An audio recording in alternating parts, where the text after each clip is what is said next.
Kata Nabi, kalau kita baca doa ini setiap pagi, setiap petang, itu Allah akan memandangnya dengan sepenuh cinta. Allah akan ridho. Doa yang mana Mbak Sisi, Pak Mbak? Raditu billahi robba.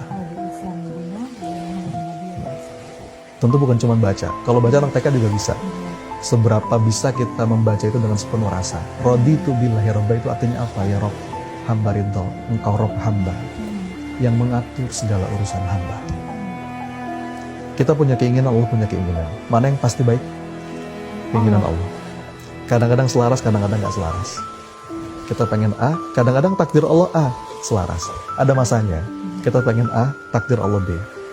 Dan ketika gak selaras, yang terucap dari lisan kita, Raditu billahi robba, hamba ridho ya Allah. Engkau Rob hamba, Engkau yang mengatur segala urusan hamba.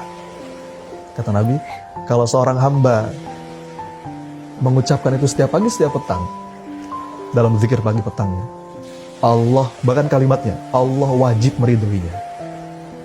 Allah wajib meridhoinya. Jadi, makanya, bahkan gini ya, kawan-kawan sekalian. Allah itu ketika, mohon maaf, Allah itu ketika menyapa hambanya yang banyak dosa, Allah masih lembut. Allah masih lembut. Misalnya dalam Quran surat Az-Zumar, kita semua hafal, Qul ya ibadiyalladzina asrafu ala anfusihim la taqnatu min rahmatillah. Wahai hamba-hambaku yang melampaui batas. Ini yang dipanggil bukan hamba-hamba yang sholat, bukan hamba-hamba yang, tapi yang dipanggil hamba-hamba yang sudah melampaui batas. Artinya apa? Ini hamba yang dosanya udah banyak, tapi Allah masih begitu lembut memanggilnya, menyapanya. Qul ya ibadiyalladzina asrafu ala anfusihim la taqnatu min rahmatillah. Jangan putus asa dari rahmat Allah. Innallaha yaghfiru dzunuba jami'a. Allah itu mengampuni semua dosa. Innahu huwal ghafurur rahim. Allah Maha Pengampun, Allah Maha Penyayang. Allah begitu masih lembut, masih mesra ketika menyapa hambanya yang banyak dosa. Tapi dalam hadis qudsi, ketika Allah berkata kepada hambanya yang gak ridho, perhatikan kalimatnya, malam yashkur ala na'mai walam yasbir ala balai walam yarda biqadai falyakhruj min tahtis samai wal yatlub rabban siwai.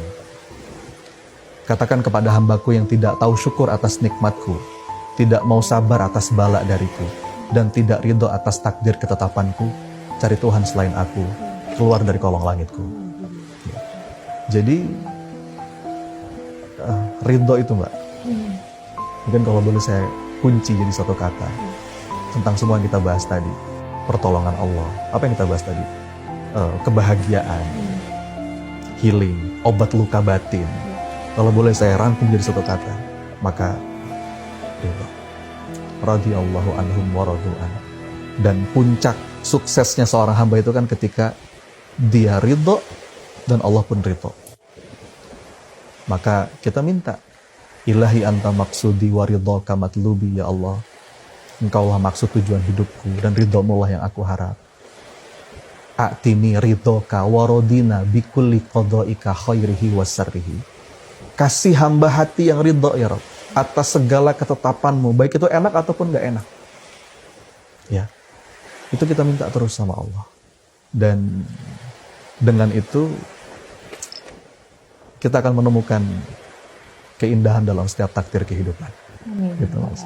Jadi pertolongan Allah akan selalu hadir, akan selalu datang ketika kita ridho atas takdir yang Allah berikan, baik itu baik ataupun buruk, dan kita akan selalu bahagia kalau kita sudah ridho. Iya, saya bahkan berani mengatakan nggak bisa kita masuk ke zona pertolongan Allah kalau kita belum menemukan ridho itu di hati.